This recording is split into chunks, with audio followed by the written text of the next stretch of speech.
asalaamaaleykum dal leen ak jàmm ci seen chaîne bi di Xoolko TV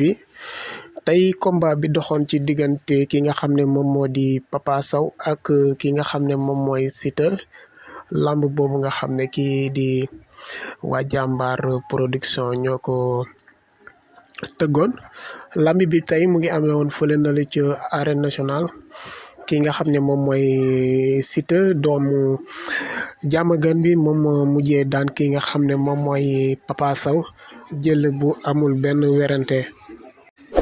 waaw mu nekk benn nouvelle boo xam ne nouvelle bu triste la ci waa Parcelles Assainies waaw gis nañ ne ki nga xam ne moom mooy Papa Sow mënta fexe ba performer ci année yi ni ñu génn waaw boo leen xoolee combat mii ni nga xam ne passé na ci ay défaite la jóge waaw ci journée bi aussi tamit amaatoon na beneen combat bu neex a neex sax combat spécial mu doxoon ci diggante ki nga xam ne moom moo di Anaconda ak ki nga xam ne moom moo di Caatu Yoff mais ki nga xam ne mooy Anaconda moom moo mujjee am ndam ci kaw ki nga xam ne moom moo di Caatu Yoff waaw tey lii moo xewoon fële na la ca arène nationale mu nekkoon ay combat yu am solo combat yu neex a neex mais malheureusement combat bu mag bi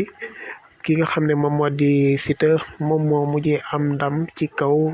kii di Papa Sow